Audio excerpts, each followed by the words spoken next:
For centuries, long before maps were reliable and roads were fully marked, the movement of goods across medieval lands depended on small groups of traveling merchants.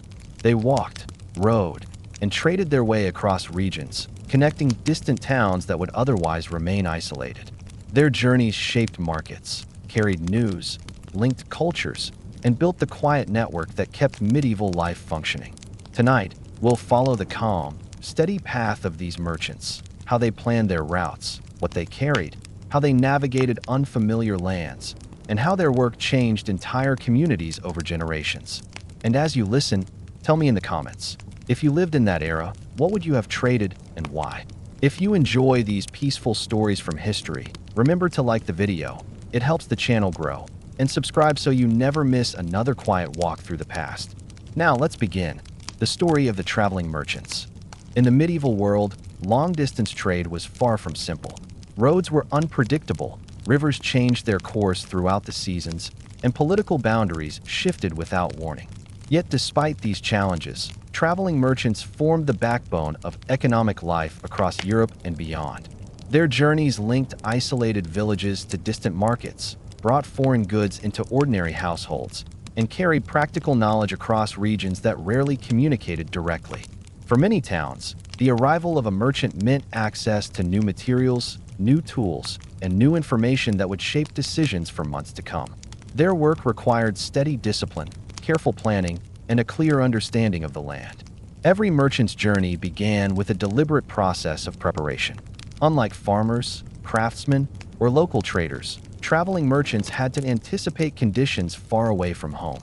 They studied the seasonal patterns of weather, the condition of known routes, and reports from other merchants who had recently passed through. Individuals who had traveled the same road in prior years carried valuable insight. Where bridges tended to weaken, which inns maintained clean stables, which river crossings were unreliable after rain, and which towns demanded taxes at their gates. Sharing this information was not merely a friendly gesture. It increased safety for everyone involved. Most traveling merchants understood that success depended on reliable knowledge just as much as on the goods they carried. A merchant needed to decide what to transport long before beginning the journey. The selection of goods required balancing value, durability, and weight. Fragile items such as fine glassware or delicate cloth could bring high profit, but demanded careful packing and minimal shaking of the wagon. More durable goods, iron tools, dried foods, leather, wool, and household items survived difficult routes but earned smaller margins. Some merchants specialized in items from a single region, such as salt from coastal towns or tin from mining districts.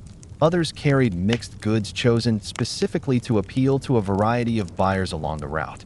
Whatever the strategy, each decision shaped how the merchant organized the wagon, how much weight the animals had to pull, and how often the merchant had to stop to inspect cargo for damage. Preparing the wagon or pack animals required equal attention.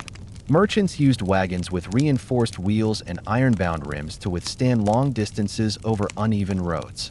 Axles were greased and checked for weakness, and spare wooden parts were carried in case of breakage. For routes that were too narrow or steep for wagons, merchants relied on pack animals such as mules or donkeys. These animals were valued not for speed, but for endurance. A reliable pack animal could carry goods steadily through terrain where wheels were likely to fail. Before departure, merchants ensured that animals were well-fed, properly shoed, and capable of handling several weeks of consistent travel. Navigating medieval roads demanded practical knowledge rather than precise maps.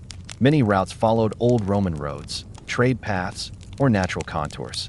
Signs were rare and often informal, consisting of carved stones, worn pathways, or familiar trees that experienced travelers recognized. Merchants memorized the sequence of villages, river crossings, and resting points.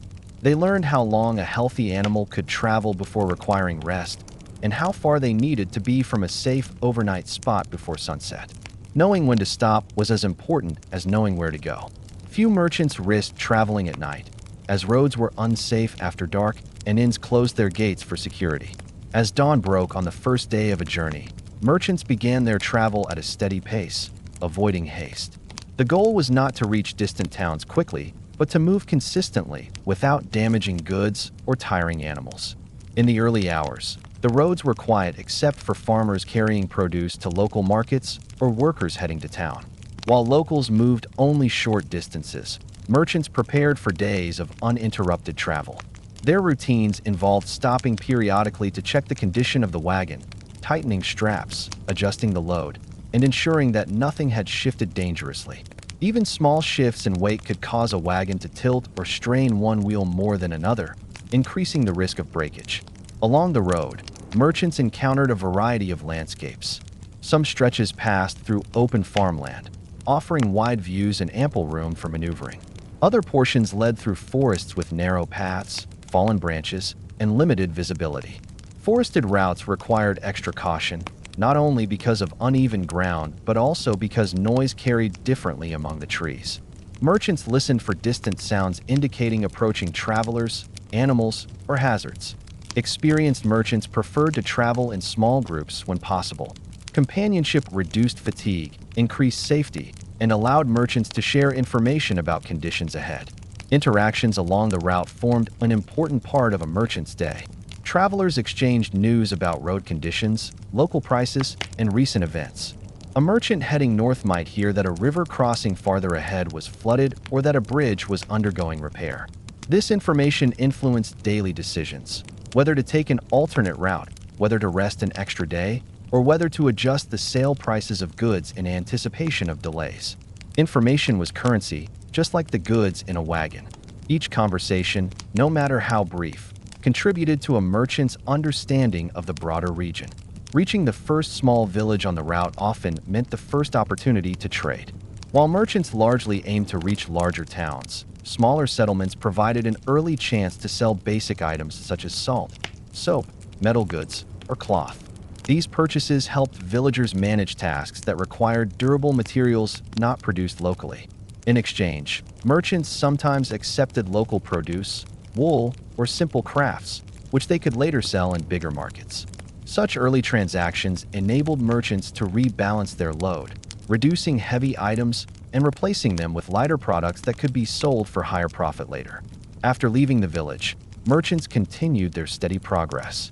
Around midday, they searched for a suitable resting place, ideally a flat piece of ground with access to water for animals. Resting allowed animals to recover and reduce the risk of injury. Merchants ate simple meals from their provisions and checked the condition of their cargo. They observed the sky for signs of weather changes. Clouds gathering in the distance could force an early stop. Careful timing was essential. Traveling too far without rest or failing to anticipate weather shifts could lead to delays more costly than the time saved by traveling faster. By late afternoon, merchants aimed to approach an inn, a roadside shelter, or a town with overnight lodging. Inns provided a safe place to rest, access to food, care for animals, and sometimes the company of other travelers. Staying at an inn cost money, so merchants planned their expenses carefully.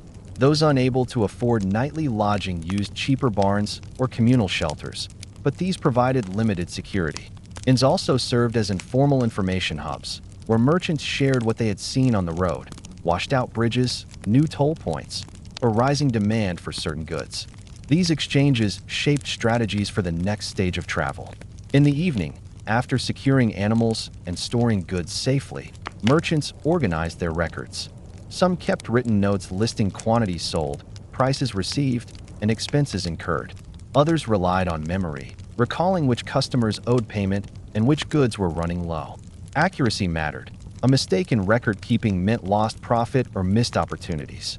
As the night settled, merchants planned the following day, determining how many miles they intended to cover and which towns they hoped to reach. Routine brought stability to a profession filled with uncertainty. The first day of travel rarely included major setbacks, but it did reveal the true demands of the merchant's life. Every decision, from route choice to packing strategy, influenced success. Merchants had to manage risk constantly: weather, terrain, animal endurance, theft, market fluctuations, and even political changes that might impose new tolls or restrict movement. Despite these challenges, the profession attracted individuals who valued independence, mobility, and the potential for profit beyond what stationary trades allowed. As the evening ended and the merchant extinguished his lantern to rest, the journey ahead remained long. But the rhythm of travel had already begun. Each day would follow a similar pattern of movement, observation, trading, caution, and planning. Over many days and many miles. This routine shaped not only the success of the journey, but also the economic connections between towns that relied on traveling merchants more than they often realized. The first chapter of a merchant's journey set the foundation for everything that followed. From preparation and packing to the early encounters on the road, the work required focus, discipline, and an understanding that no two journeys were the same. Conditions changed constantly, and success relied on adapting without hesitation. Merchants understood that every day would present new choices, new challenges, and new opportunities. In a medieval world shaped by local resources and limited communication, traveling merchants carried not only goods, but the very link that kept distant communities connected. For a medieval traveling merchant, the road itself was a workplace, a test of endurance, and a continuous calculation. People in settled towns often imagined travel as an adventurous or unusual experience, but for merchants, it was a structured routine shaped by necessity rather than excitement. The road demanded consistency, attention to detail, and the ability to make decisions quickly based on conditions that could shift without warning. The knowledge merchants gained from years on different routes became their greatest asset, because each mile revealed challenges that could affect the success of the entire journey. A merchant's day began early, usually before sunlight reached the horizon. Waking early allowed them to take advantage of the safest hours for travel, when the roads were quiet and the air still cool. Animals needed feeding and inspection before any journey could resume. A tired or injured pack animal could not be pushed further without risk. Merchants checked hooves for stones, tightened straps, distributed weight evenly across saddlebags, and repaired small issues before they could grow into major problems. These tasks were repetitive but essential.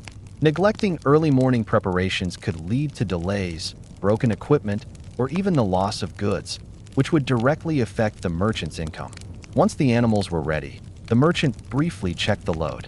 Goods needed to stay dry, secure, and balanced. Cloths were tightened around fragile items, ropes were resecured, and any shifting during the previous day's travel had to be corrected. Even well-packed goods could settle unevenly as roads shook the wagon or jostled pack animals. The merchant knew that a wrongly distributed load could weaken a wheel or injure an animal, and such outcomes on remote roads were costly and time-consuming to fix. After confirming that everything was in place, the merchant usually ate a simple breakfast, bread, dried fruit, or a leftover portion from the previous evening, before beginning the day's journey. Movement on the road was steady and deliberate. Merchants rarely hurried, because speed increased risk. Journey progress was measured not in bursts of activity, but in hours of consistent motion. The road to the next town might be several miles, but each mile brought its own terrain. Uneven cobblestones left from earlier builders, stretches of dirt softened by rain, patches of forest shade that hid deep ruts, or narrow passages where two wagons could not pass comfortably. The merchant watched the surroundings constantly, not out of fear, but out of habit. Small signs, such as damaged branches or unusual footprints, could indicate changes in the traveling conditions ahead. Along the way, the merchant encountered people from different walks of life. Farmers transporting goods to nearby markets, herders guiding animals to grazing areas, laborers repairing sections of the road, messengers carrying documents, and other merchants moving in the opposite direction. These interactions were often brief, but meaningful. Even a passing remark about the road ahead, a washed-out section of bridge, a muddy slope, or a sudden toll collection by a local lord, could influence the merchant's plan for the day. Information shared by others was highly valued, and merchants repaid such information with their own updates about conditions on the roads behind them. As the morning progressed, the merchant usually set a goal for reaching a midday resting point. These points were not formal stops, but areas chosen for convenience and safety. A clear patch of land near a water source, the shade of a sturdy tree, or a known crossroads where other travelers might gather. Resting allowed both the merchant and the animals to recover. Pack animals drank water and grazed lightly. Meanwhile, the merchant adjusted loads, checked goods for damage, and ensured nothing had been lost or slipped loose. These pauses also gave the merchant time to observe the weather. Medieval travel relied heavily on predicting conditions, and darkening clouds or changes in wind direction could require plans to change quickly. After resting, the merchant continued toward the next settlement. These villages varied greatly. Some contained only a few houses clustered around a church or well. Others had small markets, blacksmiths, and inns. Upon arrival, the merchant's first decision was whether to engage in trade or simply pass through. If the village had a need for items the merchant carried, salt, iron tools, cloth, or imported goods, it made sense to stop. Villagers often purchased necessities in small quantities, and while each transaction was modest, multiple small sales added stability to the merchant's income. Sometimes villagers bartered instead of buying. A merchant might accept wool, honey, eggs, or handmade items in exchange for goods, planning to sell or trade them elsewhere along the route. Bartering required understanding value equivalence, and experienced merchants could judge whether an offered exchange would be profitable or burdensome later. If the merchant planned to spend the night in the village, additional calculations followed. Inns were only available in larger settlements. Smaller villages offered communal lodging, barn space, or the hospitality of local families. Hosting travelers was not unusual. Many rural households knew that merchants brought news, tools, or goods that benefited the community. In exchange for shelter, merchants often shared information, repaired small items, or agreed to return with specific goods on their next journey. These relationships could last for years, forming a stable network of resting places across regions. However, not all nights ended in settlements. Sometimes the merchant had no choice but to camp along the road. This required extra caution. The merchant selected a location where the wagon could be positioned safely or where animals could rest without wandering. Firewood needed to be gathered, and the area surveyed for hazards. Medieval roads were not patrolled, so merchants relied on awareness and familiarity with safe stopping places. Some areas were well-known resting points used by multiple travelers, providing a sense of security even without formal protection. After setting up camp, merchants prepared simple meals and quietly reviewed the plan for the following day. Traveling through forests posed specific challenges. Forest routes were narrower and darker, limiting visibility. Fallen branches, soft soil, or exposed roots could create hazards. Merchants listened carefully to the environment because unusual sounds might indicate wandering livestock, other travelers, or, in rare cases, individuals who might pose a threat. Groups of merchants often coordinated their routes to travel through forests together, especially during seasons when daylight was short. Safety in numbers allowed them to maintain movement without unnecessary delays. Crossing rivers required special preparation. Some routes included stone or wooden bridges, while others relied on ferries. Bridges were not always reliable. Missing planks or weakened supports could make crossing dangerous. When approaching a bridge, merchants inspected it carefully, checking for loose boards or visible cracks. Ferries posed different challenges, as rising water levels or strong currents could halt operations entirely. Merchants sometimes waited hours or even a full day until conditions improved. Delays were inconvenient but necessary because risking goods at a compromised crossing could be disastrous. Throughout the journey, merchants managed their resources carefully. Food, money, animal feed, and spare parts all needed to be rationed sensibly. Many merchants carried repair kits, nails, small tools, leather patches, and wax for waterproofing. Rather than relying on outside help, they prepared to fix minor issues themselves. Only complex repairs required stopping in a town with skilled craftsmen. This self-reliance gave merchants the ability to travel long distances without constant dependence on each settlement along the route. When approaching a larger town, the merchant prepared for entry procedures. Towns often charged tolls at their gates, depending on the type and quantity of goods carried. Guards inspected wagons or packs, asked routine questions, and recorded the merchant's name and purpose of visit. These systems helped regulate trade and maintain order. Once inside, the merchant sought a stable location to lodge and store goods safely. Larger towns provided secure inns or designated merchant lodgings where goods could be kept indoors away from moisture or theft. After securing lodging, the merchant visited market officials to register a stall or obtain permission to trade. In these markets, the merchant's work became more complex.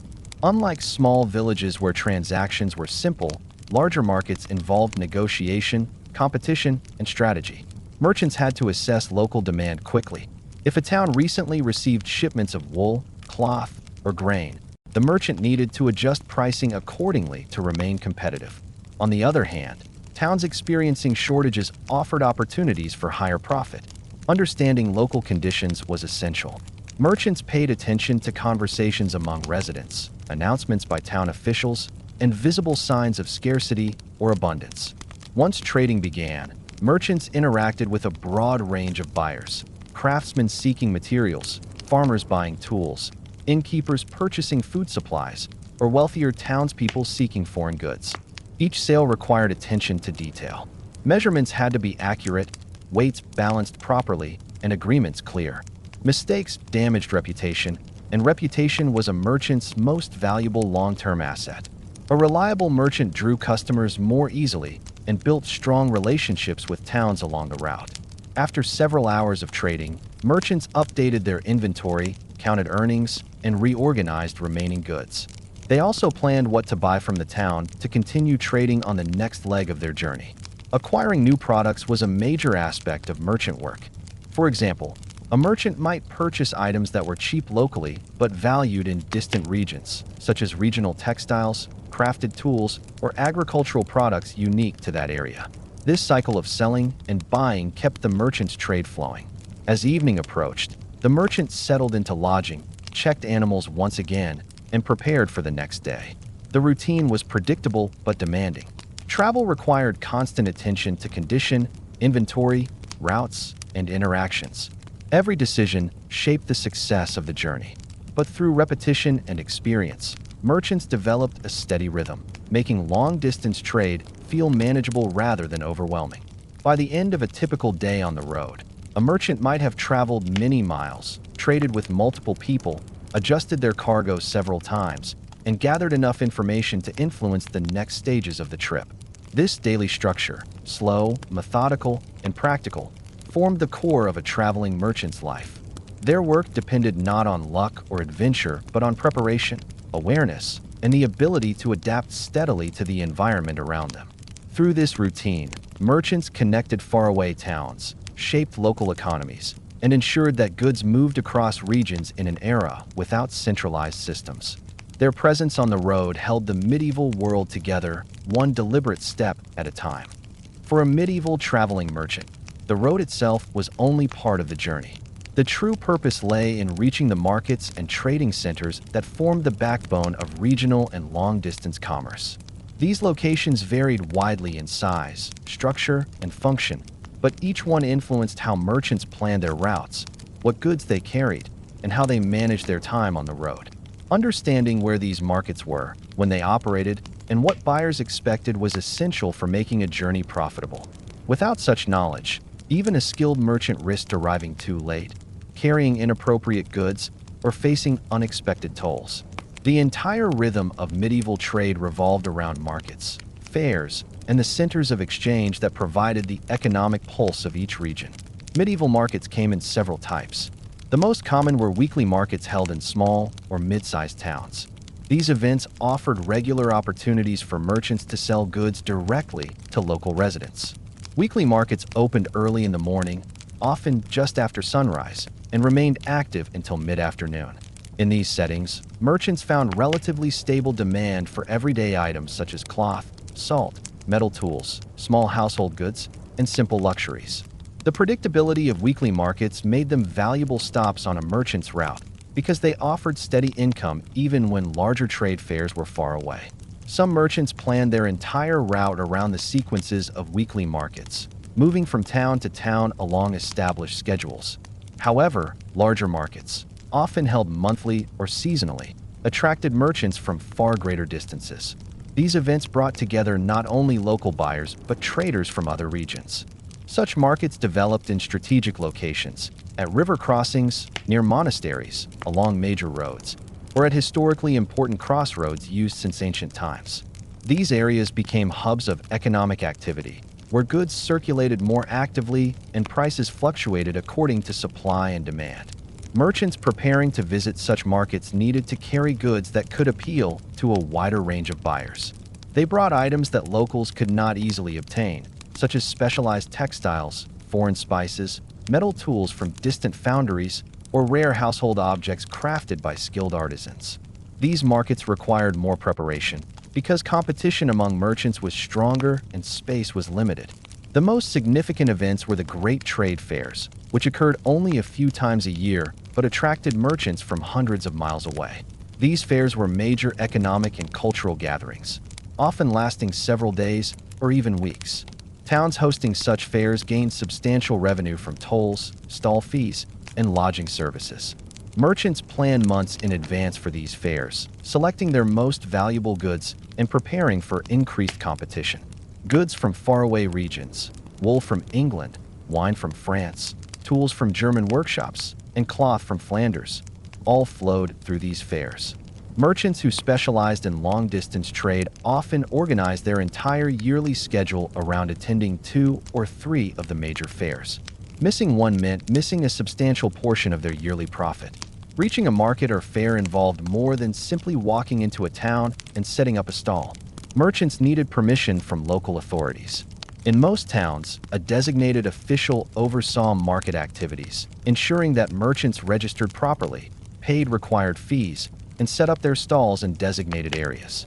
Registration reduced conflict by preventing merchants from claiming each other's spaces. It also helped the town record economic activity and regulate behavior during the market. Merchants valued towns with organized systems because these environments reduced uncertainty and created a predictable environment for trade. Once registered, merchants prepared their stalls or wagons for presentation. Goods needed to be displayed clearly but safely, protected from weather and dust. Cloths were unfolded carefully, tools arranged neatly, and fragile items positioned to avoid being knocked over by passing crowds. A well-organized stall encouraged buyers to approach and increased the merchant's credibility. Travelers moving through a crowded market were more likely to buy from merchants whose goods appeared well-kept and properly arranged. Presentation, though simple, played a significant role in attracting customers. The flow of customers at markets varied depending on the time of day, weather conditions, and local customs. In some towns, buyers arrived early, seeking the best selection before crowds formed.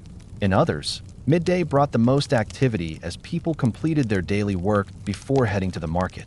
Merchants adapted to these rhythms, adjusting their negotiating strategies accordingly.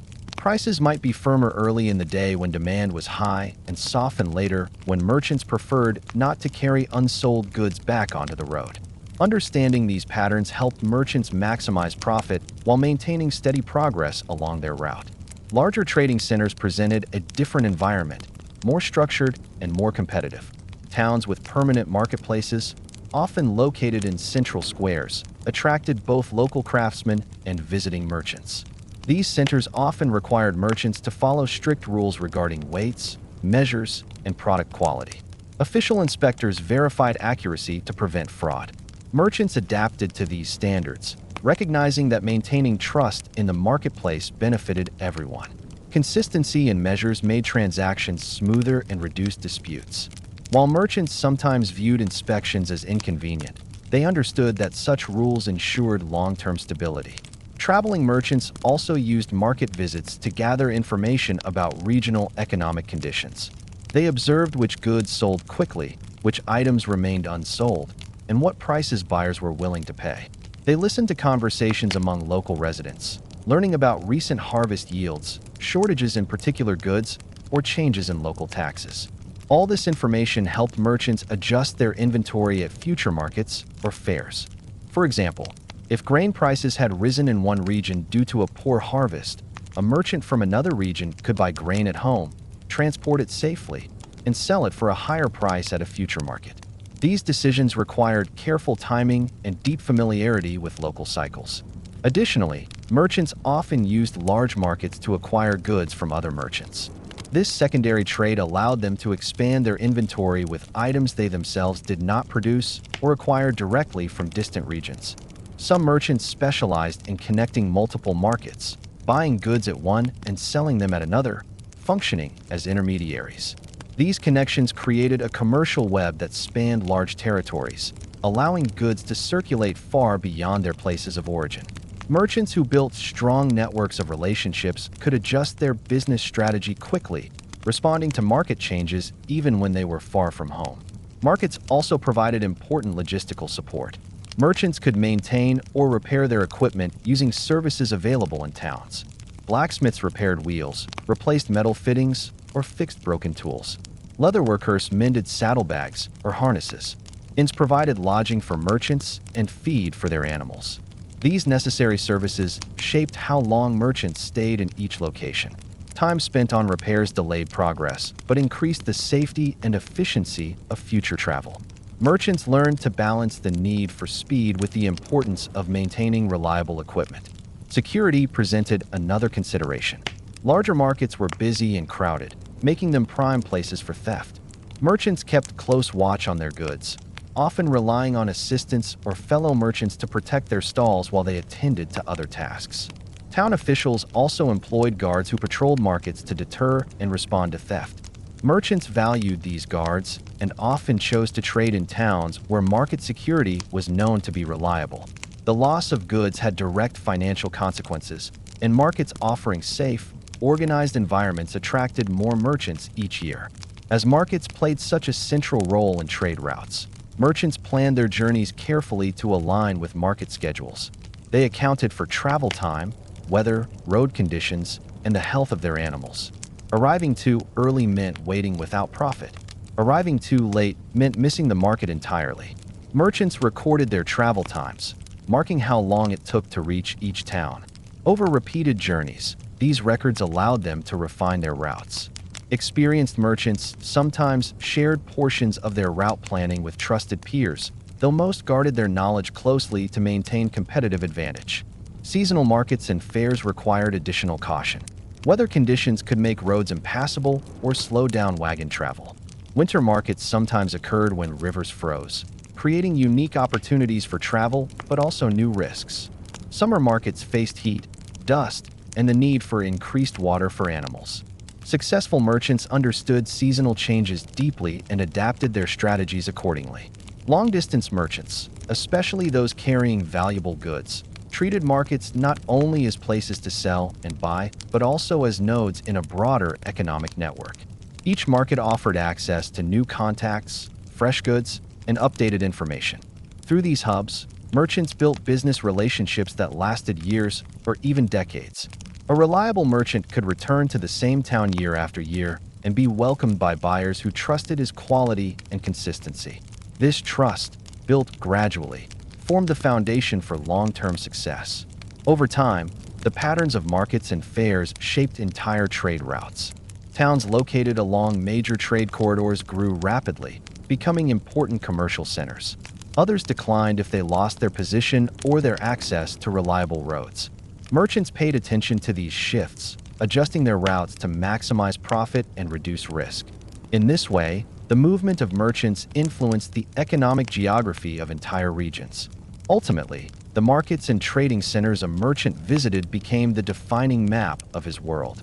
These were the places where goods gained value, where information flowed, and where communities connected. The success of each journey depended on understanding not only the roads, but the economic patterns that governed medieval life.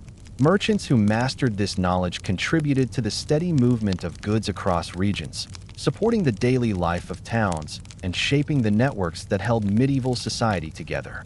For traveling merchants, the success of every journey depended heavily on the goods they chose to carry. Medieval trade did not function through massive caravans or centralized distribution systems. Instead, it relied on thousands of small decisions made by individual merchants, decisions about what would sell, what was too fragile to transport, what was too heavy to be profitable, and which goods were needed in towns far from their place of origin. Each merchant became a moving link in a long chain, transporting items from one community to another and influencing local economies without ever intending to reshape them. Understanding what these merchants carried reveals how medieval trade worked at a practical, everyday level. Merchants selected goods based on several factors: demand, durability, weight, and regional specialization. Medieval people relied on local materials for most of their needs, but no region was fully self-sufficient. A town might produce wool but lack salt. It might craft excellent pottery but have limited access to metal tools. It might grow abundant grain, but require imported textiles. Merchants filled these gaps. They observed what people bought, paid attention to shortages and surpluses, and learned how seasons influence demand. By mastering these patterns, merchants ensured they carried goods that would be accepted in multiple markets along their route. One of the most common goods transported across medieval regions was salt. Despite its simplicity, salt was essential for preserving food, especially meat and fish. Regions near coasts or salt-producing areas often had more than enough, while inland communities faced shortages. Traveling merchants transported sacks or blocks of salt along established routes, knowing that even modest quantities could be sold consistently. Salt was durable, lightweight compared to its value, and rarely spoiled. Its steady demand made it one of the foundational goods for many merchants, especially those traveling long distances. Metal goods formed another major part of a merchant's inventory. These included knives, fishing hooks, farming tools, nails, hinges, locks, and simple household implements. Most towns had blacksmiths, but many lacked access to high-quality raw materials. Merchants who sourced iron or steel items from specialized workshops could sell them widely, often to farmers or craftsmen whose livelihood depended on well-made tools. Metal items were heavier than other goods, so merchants balanced their inventory carefully, carrying enough to generate profit while avoiding unnecessary strain on their animals or wagons. Tools, due to their durability and broad usefulness, remained reliable items for trade. Merchants also transported textiles, particularly wool, linen, and occasionally finer cloth produced in specialized weaving regions. Wool from northern areas often traveled south, while linen from certain river valleys reached distant towns where such crops were scarce. Textiles were valuable, but also vulnerable to moisture. Merchants wrapped them in layers of cloth or leather to prevent water damage during travel. They learned how to stack cloth rolls in a way that minimized creasing and made inspection easier during market sales. Cloth maintained high demand across all social classes, from simple garments worn by farmers to more refined materials purchased by wealthier townsfolk. Leather goods also moved regularly across trade routes. These included belts, bags, straps, gloves, shoes, and occasionally armor components. Leather workers in certain towns gained reputations for making durable items, and merchants took advantage of this by purchasing their goods in bulk. Leather was resilient, but required proper care to prevent cracking or drying out, especially on long journeys. Merchants inspected leather frequently, applying oils when necessary. Leather goods appealed to both travelers and locals, making them a flexible and reliable trade option. Food goods formed a more complicated category. Merchants rarely carried perishable items unless they had been dried, salted, or preserved. Dried fish, smoked meat, honey, nuts, and hard cheese could withstand long journeys, though careful packing was still required. These goods were often sold to inns, travelers, or communities experiencing seasonal shortages. Honey, in particular, was highly valued, especially in regions where beekeeping was less common. Transporting food required attention to weather conditions, as extreme heat or moisture could spoil or soften items. Merchants monitored their supplies closely, discarding anything that risked contamination. Another significant category was craft items, including pottery, wooden bowls, woven baskets, simple ornaments, and iron fittings for household repairs. Pottery required special care due to its fragility. Merchants arranged pots in padded boxes or wrapped them in straw, ensuring they did not collide during movement. Successful merchants learned which types of pottery survived travel well and avoided those prone to cracking. Wooden items were more durable, but took up considerable space. Baskets, being lightweight, could be nested together, making them popular for transport. These craft goods reflected the unique traditions of each town and appealed to buyers seeking both functionality and regional diversity. Merchants also carried luxury or semi-luxury items, though in smaller quantities. These included imported spices, fine fabrics, polished metalware, decorated wooden objects, and glass beads. Spices such as pepper, cinnamon, or safflower reached Europe through long-distance networks, passing through many intermediate merchants before arriving in small inland markets. Even a small pouch of spice held significant value. Merchants who dealt in these goods handled them with special care, storing them in sealed containers to prevent moisture or contamination. Luxury items were purchased primarily by wealthier individuals, but demand remained stable enough that carrying a limited supply was profitable. In addition to physical goods, merchants carried knowledge, which functioned as an invisible but essential asset.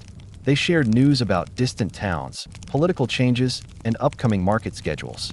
This information influenced not only their own decisions, but also those of local buyers and craftsmen. A merchant might tell a blacksmith that iron shortages existed in a nearby region, prompting the blacksmith to produce more tools for the next fair. Or a merchant might inform villagers that a traveling cloth dealer would soon pass through another route, affecting local purchases. This exchange of knowledge shaped regional economies in subtle ways. Regional specialization also guided what merchants transported. A merchant leaving a coastal town might carry dried fish, salt, or imported textiles. One departing from mountain regions might bring metal goods, timber, or wool. Those traveling through river valleys might carry grain, wine, or linen. The variety of landscapes across medieval Europe meant that each region had something distinctive to offer. Merchants learned to identify these strengths and transform them into opportunities for trade. Towns relied on this movement of goods to obtain items unavailable locally, creating a network of dependence that tied regions together. The weight of goods influenced how merchants structured their loads.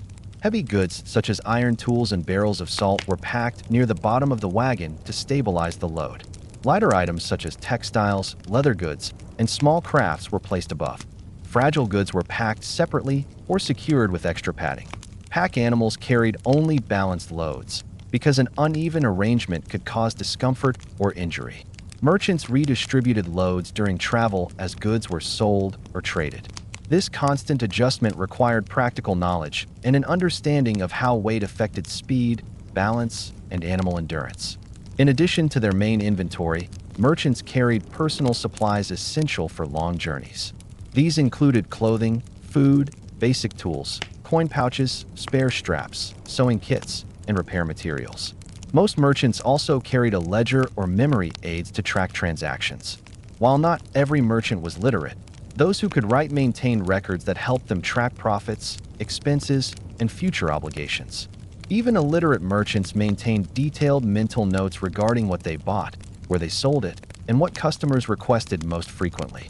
Accuracy in this area prevented misunderstandings and increased trust between merchants and communities. Carrying valuable goods required additional security. Merchants typically avoided overly crowded or remote routes without companions. They stored high-value items deeper in the wagon or pack, out of immediate sight. Some merchants traveled in pairs or small groups for protection and mutual assistance. Others carried simple defensive tools, though most relied on caution rather than confrontation. Merchants also made strategic decisions about where to rest, choosing inns or towns with good reputations for safety. Over time, these practices created informal networks of safer routes. Seasonal conditions shaped what goods merchants chose to carry. During harvest seasons, grain was abundant and cheap, making it practical to buy and transport. In winter, certain goods sold better, such as warm clothing, fire-starting tools, and preserved foods. Spring markets brought increased demand for farming tools, seeds, and repair materials as agricultural work resumed.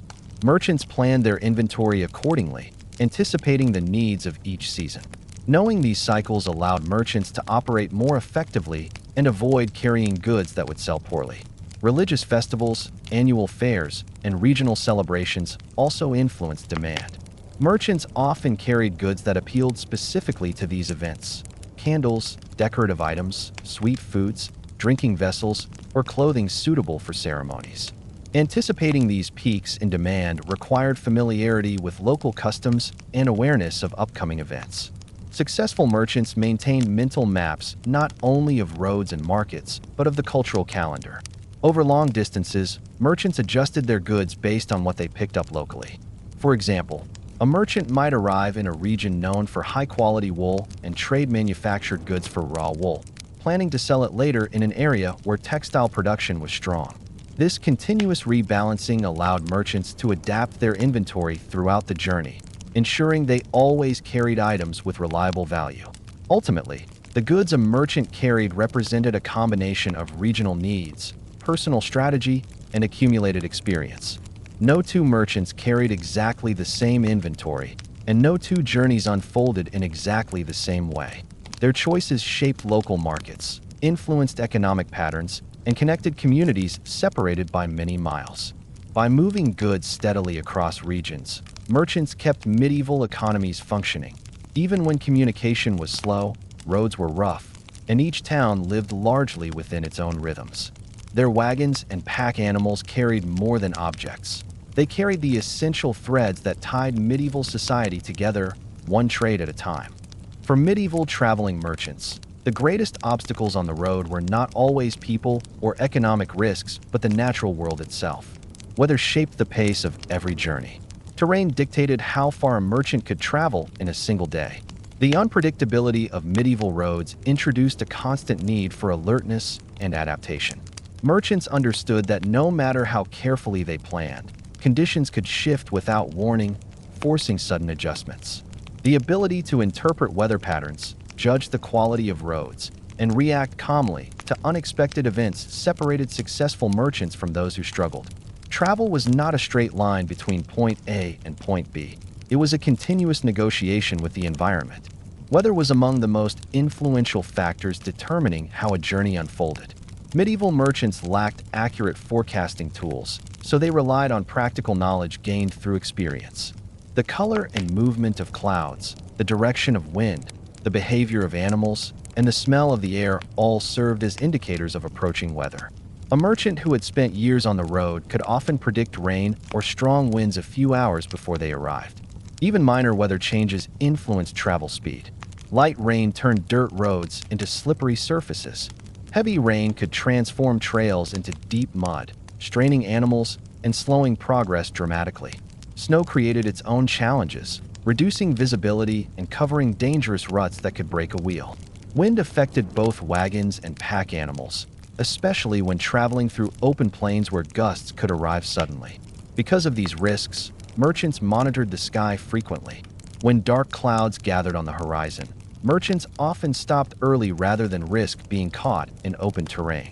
Inns and sheltered areas filled quickly when storms approached, creating competition for safe resting places. Merchants learned to make decisions based on both weather and the distance to the next possible shelter. A miscalculation could leave them exposed, forcing them to take refuge under trees or makeshift coverings, which offered limited protection. Such nights were uncomfortable and slowed the next day's travel as merchants and their animals recovered from the strain. Terrain presented another series of challenges, shaping where merchants could travel and how quickly they moved. Roads varied dramatically in quality. Well-established routes near major towns were relatively smooth, with compacted soil and occasional stone reinforcement. But further from populated areas, the roads became simple footpaths carved through fields or forests. These paths could be narrow, uneven, or obstructed. A single fallen tree or washed-out section could halt progress entirely until merchants cleared or navigated around it. Wagons were especially vulnerable on rough terrain.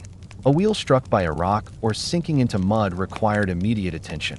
Merchants carried tools and spare parts for repairs, but fixing a damaged wheel could consume hours and disrupt carefully planned schedules. Forest routes created additional difficulties. While forests provided shade during summer, they also reduced visibility and introduced hazards hidden beneath leaves or branches. Tree roots created natural bumps in the road that could loosen wagon joints or cause pack animals to stumble. Heavy rainfall turned forest floors into dense mud. Merchants remained alert, listening for sounds that indicated animals or other travelers approaching. Dense vegetation made it difficult to see far ahead, increasing the importance of traveling with caution. In winter, forests became even more challenging, as snow-covered branches snapped under their own weight and blocked pathways unexpectedly. River crossings represented one of the most unpredictable elements of medieval travel. Some crossings relied on narrow wooden bridges maintained by local communities. Others used ferries operated by boatmen who understood the local currents. When water levels were moderate, crossings were simple and routine. But after rainstorms, rivers could swell rapidly, making crossings dangerous or impossible. Merchants often waited near riverbanks for hours or days until the water dropped to a manageable level. A merchant in a hurry might attempt a risky crossing, but such decisions sometimes resulted in damaged goods or injured animals. Seasoned merchants learned patience, understanding that rushing through a flooded crossing could end the journey entirely. Beyond natural obstacles, merchants also faced infrastructure-related challenges. Bridges could be under repair, forcing travelers to take long detours. Roads could be closed by local authorities due to maintenance, community events, or political tensions. Toll collectors might establish new checkpoints, requiring merchants to pay unexpected fees. Such disruptions were not always severe, but they affected planning. Merchants adapted by keeping flexible schedules and maintaining small reserves of money to handle fees or extended stays. Their ability to adjust without frustration allowed them to preserve focus and continue their journey calmly. Another significant challenge was navigating remote areas. Some stretches of road passed through sparsely populated regions where villages were far apart. These areas offered limited access to food, water, or lodging. Merchants carried extra supplies for such sections, preparing for long distances without resupply. Water for animals was a constant concern. Pack animals required regular drinking and rest. Merchants knew where streams, wells, or safe resting points were located. Misjudging these distances placed both the merchant and the animals at risk. In extreme cases, merchants could lose valuable goods if animals became exhausted or ill from lack of water or proper rest. Fatigue also became a persistent challenge. Merchants often traveled for weeks at a time, covering dozens of miles each day. Even with steady routines, the physical and mental strain accumulated. Walking alongside wagons or riding for long hours affected posture, joints, and concentration. Fatigue could lead to oversight, such as forgetting to tighten straps or failing to notice a wheel beginning to wobble. Experienced merchants combated this by maintaining strict routines, resting at predictable times, limiting daily travel to manageable distances, and sharing responsibilities with assistants when available. Merchants without such routines risked errors that could delay them significantly. Animals required constant monitoring. Pack animals such as donkeys, mules, or horses were essential partners in the merchant's journey. Their health dictated whether a merchant could maintain their schedule. Injuries, exhaustion, or illness forced merchants to stop and seek assistance in nearby villages. Merchants inspected hooves frequently, checked the fit of saddles, and adjusted loads regularly. Overloading an animal reduced travel speed and increased risk. Proper feeding and watering were part of the daily routine. A merchant who neglected their animals faced frequent setbacks and reduced profit, while weather, terrain, and animal management formed the core physical challenges of travel. Uncertainty woven into every journey created a constant mental burden. Rarely did a trip unfold exactly as planned. Merchants maintained flexible expectations, adapting quickly to delays, detours, or early stops caused by weather or damaged roads. They learned to remain calm even when schedules shifted dramatically. This mental resilience was as crucial as any physical skill. The ability to accept delays, reorganize plans, and continue forward without panic kept merchants steady in unpredictable environments. Even small dangers required vigilance. Loose wagon parts, fraying straps, or slight leaning of cargo indicated the need for immediate correction. Merchants periodically inspected their wagons closely, tightening bolts and rebalancing loads. These inspections prevented minor issues from becoming serious problems far from help.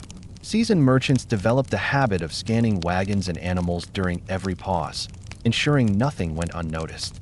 In addition to the natural and mechanical challenges, merchants also navigated the social uncertainties of travel. Some regions had reputations for being less welcoming to strangers. Certain toll collectors charged inconsistent fees. In some areas, merchants needed written permission from local lords to pass through.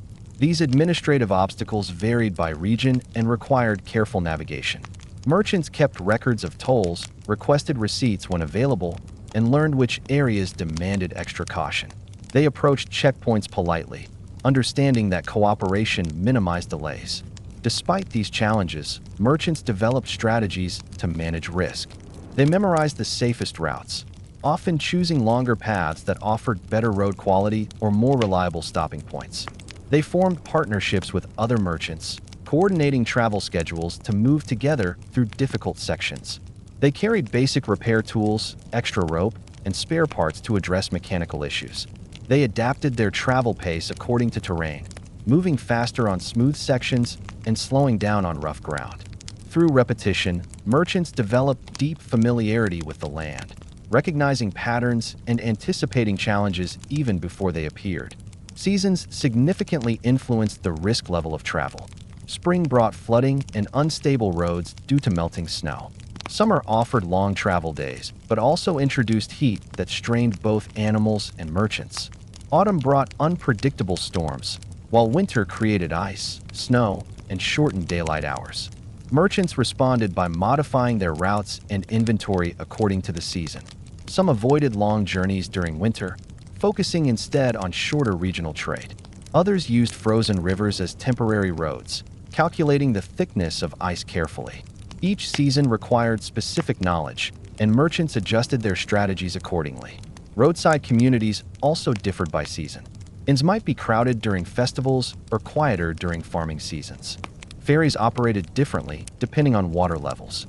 Villages experienced food shortages or surpluses at different times of the year. Merchants took all this into account when planning travel.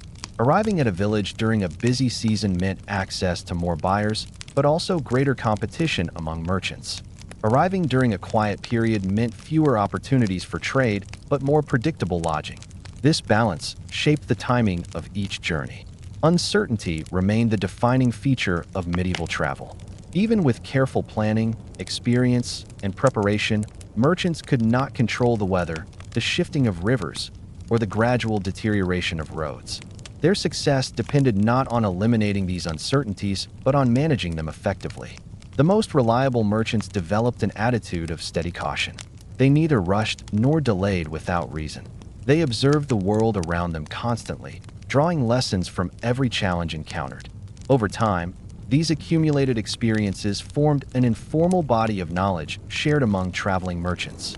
Stories about dangerous slopes, unreliable bridges, or unusually hospitable villages circulated along trade routes. New merchants learned from experienced ones, absorbing advice about timing, equipment, and safe behavior. This collective knowledge created a culture of resilience within the merchant community. Even though each merchant traveled individually, they benefited from the shared understanding developed over generations. As merchants grew familiar with the challenges of each route, their journeys became not easier, but more manageable. They learned to view each obstacle, whether shifts, uneven terrain, damaged roads, as an expected part of travel. Accepting uncertainty allowed them to maintain calm, focused, and deliberate progress. And through this steady movement, merchants connected distant regions, supported local economies, and contributed to the broader structure of medieval life. For traveling merchants, inns and rest stops were not merely places to sleep. They were essential components of the trade network that allowed long-distance commerce to function. The medieval road system lacked modern infrastructure, so inns, taverns, stables, monasteries, and informal shelters formed the backbone of support for anyone traveling far from home. These establishments shaped the rhythm of each day, determined how far a merchant could travel safely, and acted as hubs of information exchange. In many ways, the social and logistical life of the medieval road was concentrated in these places, where people from different regions crossed paths, shared news, negotiated trades, and prepared for the challenges of the next day. A merchant's goal was always to reach a secure place before nightfall. Traveling after dark was dangerous. Roads were unlit, uneven, and difficult to navigate, and inns locked their gates early. Thus, calculating travel distance was an important daily discipline. Merchants estimated how many hours of daylight remained, how far the next settlement was, and whether the weather allowed continued travel. A miscalculation left them sleeping outdoors, exposed to cold, rain, or wandering animals. While merchants accepted occasional outdoor nights, they preferred inns that offered protection, warmth, and routine. Inns varied significantly in size, quality, and purpose. Some were large, well-established establishments located near major crossroads or along heavily traveled routes. These inns offered dedicated stables, large common rooms, simple private quarters, and access to food and drink. Others were smaller family-run businesses meant to serve local farmers, hunters, and travelers passing through. The smallest offered nothing more than a single room with straw bedding and a stable area where animals could rest. Merchants quickly learned the reputations of different inns, which ones kept clean bedding, which ones fed animals properly, which ones charged honest prices, and which ones required caution. Upon arriving at an inn, a merchant first ensured the safety of their animals. Animals were the core of a merchant's livelihood. They pulled wagons or carried loads, and without them, travel slowed dramatically. Inns typically offered stables with wooden stalls, troughs for water, and feed stored in nearby sheds. Merchants checked the hay to ensure it was dry and not moldy. They inspected the condition of the stall and made certain that saddles were removed so animals could rest comfortably. Some inns provided stable boys to assist with care, but most merchants preferred to see to their own animals. Years on the road taught them that careful attention early prevented long-term problems. Once the animals were secure, merchants turned to lodging. Most inns offered a large common sleeping area, a room filled with bedding made of straw or wool, where multiple travelers slept side by side. Privacy was rare in medieval inns. Curtains or wooden partitions were occasionally available, but usually reserved for wealthier travelers. Merchants accepted this communal sleeping arrangement as a normal part of road life. It created opportunities to overhear conversations, exchange news, or learn about conditions along other roads. Even though sleep might be lighter in a crowded room, the safety of a locked building outweighed the lack of privacy. Meals at inns were simple but welcome. Common foods included bread, porridge, cheese, stewed vegetables, dried meat, or fish depending on the region. Inns rarely prepared individual dishes. Instead, large communal pots simmered throughout the day, and guests received portions from the main pot.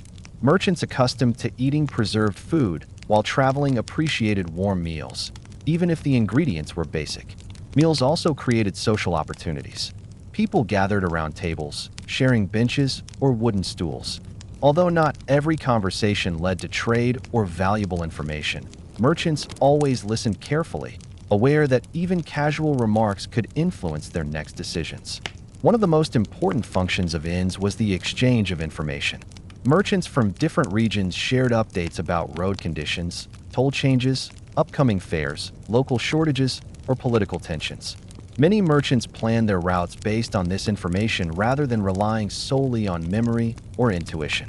For example, one might learn that a bridge 2 days ahead had been damaged, saving them time and effort by choosing an alternative route. Another might hear that a town farther along the road suffered a poor harvest, creating increased demand for grain or preserved foods. These exchanges became invaluable. In many cases, merchants found that information gained at inns was as profitable as the goods they carried. Smaller rest stops, often called hospices, lodges, or way stations, provided simpler accommodations. They lacked the services of larger inns but offered shelter, water, and basic cooking facilities. Situated near mountain passes, deep forests, or remote trails, these stops prevented merchants from being stranded in dangerous terrain. In some regions, monasteries operated hospices where travelers could rest in exchange for a small donation. These places were quiet and orderly, providing a peaceful alternative to the noisy inn environment. Merchants appreciated the cleanliness and predictability, although rules about silence, prayer, or behavior were stricter. Beyond formal establishments, the medieval road featured numerous informal stopping points. Farmers sometimes offered barns or storage rooms for travelers. Travelers' shelters, simple wooden structures with roofs, appeared near well-used roads, maintained by communities for public use. These structures lacked comforts but protected merchants from rain and wind. Knowing where these shelters were located helped merchants travel confidently across long distances between major towns. Their placement often reflected generations of practical use, marking safe intervals between populated areas. The social life of the road extended beyond inns themselves. Roads formed living networks where merchants recognized each other, even if they did not know one another personally. A merchant traveling north might pass another heading south and exchange brief greetings or information. In highly traveled areas, merchants sometimes moved in loose groups for stretches of the journey. These temporary alliances created safety and companionship. No formal agreements bound these groups. They formed naturally based on convenience, direction, and mutual benefit. Once their paths diverged, each continued alone. Seasonal patterns shaped the social atmosphere of inns. During major trade fairs, inns became crowded with merchants, craftsmen, travelers, entertainers, and officials. Beds filled quickly, and floor space became sleeping areas. Prices rose due to high demand, and even simple meals became more expensive. Merchants expected these increases and planned accordingly. Off-season travel, by contrast, made inns quiet places where only a few travelers gathered around the hearth. In these quieter times, innkeepers sometimes exchanged more detailed information, offered lower prices, or allowed guests to stay longer without additional fees. Inns also served as centers of local news. Farmers shared harvest outcomes, craftsmen discussed market demand, and travelers recounted events seen on their routes. Merchants used this information to gauge economic conditions. A community with poor harvests might need grain. A village with recent repairs to its mill might require tools. Traders adjusted their inventory plans based on these conversations, anticipating demand before reaching the next market. Because medieval life revolved around local events, this constant flow of small details formed the backbone of a merchant's decision-making process. Safety concerns influenced how inns operated. In some regions, especially near borders or remote areas, inns employed night watchmen to guard against theft or disturbance. They locked their gates at dusk, protecting both travelers and their animals. Merchants valued inns with strong reputations for security. Thieves occasionally targeted travelers or attempted to steal goods from wagons. A merchant staying in a poorly guarded inn risked waking to missing goods or equipment. This risk shaped where merchants chose to spend the night, often prompting them to push their animals farther to reach trusted establishments. Merchants also used inns to repair equipment. Many inns had simple workshops or connections with local craftsmen. A bent wheel rim, cracked board, or damaged harness could be repaired overnight if the innkeeper knew a skilled worker. Merchants appreciated inns located near blacksmiths, leatherworkers, or carpenters. These repairs prevented larger problems later on the journey. In some cases, merchants bartered services or goods in exchange for repairs, creating mutually beneficial arrangements. Relationships with innkeepers became valuable over time. Regularly visiting the same inns created familiarity and trust. Innkeepers learned merchants' preferences, offered reliable advice about local conditions, and sometimes held items for safekeeping between visits. Merchants reciprocated by bringing goods the innkeeper needed or supplying news from distant regions. These relationships formed informal networks that supported long-term travel. The social environment inside an inn differed according to region and cultural practices. In some areas, inns hosted lively evening gatherings. In others, the atmosphere remained quiet and practical. Regardless of the tone, merchants remained observant. They avoided unnecessary disputes and focused on maintaining a reputation as steady, reliable travelers. Conflict in an inn could lead to being denied lodging in the future, which was a major inconvenience for anyone traveling long distances. The presence of soldiers or guards in inns added another social dimension. In border regions or areas with ongoing disputes, inns became meeting points for military personnel and civilians. Merchants learned when to speak carefully and when to remain silent. Political tensions could influence tolls, market conditions, or safe passage. Inns provided early warnings of such changes. Merchants who listened closely adjusted their routes or schedules accordingly to avoid conflict zones. Over time, the roads themselves shaped the culture of inns and rest stops. Popular routes developed strong networks of lodging options, ensuring that merchants could travel comfortably for many miles. Less traveled routes offered fewer facilities, requiring merchants to carry more supplies and plan more cautiously. The existence of reliable inns often influenced which roads merchants chose, gradually strengthening certain trade routes over others. In this way, inns did more than provide rest. They created stability, supported commerce, and facilitated communication across regions. The medieval world depended on the steady movement of goods, and that movement depended on places where merchants could rest safely, gather information, and prepare for the next day. The quiet routines of these inns, the evening meals, the communal sleeping areas, the murmured conversations about distant towns, became as essential to long-distance trade as the wagons and goods themselves. Without them, the medieval road network would have been far more fragile, and the life of a traveling merchant far more difficult.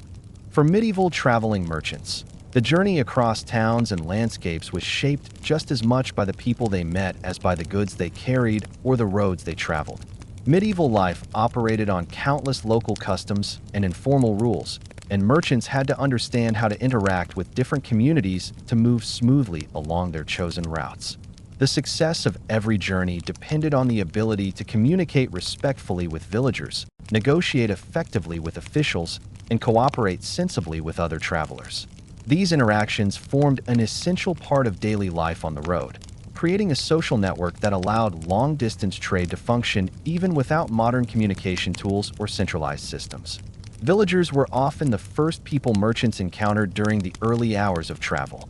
These individuals, farmers, shepherds, craftsmen, and laborers, moved along local paths to tend fields, gather water, or prepare for their workday.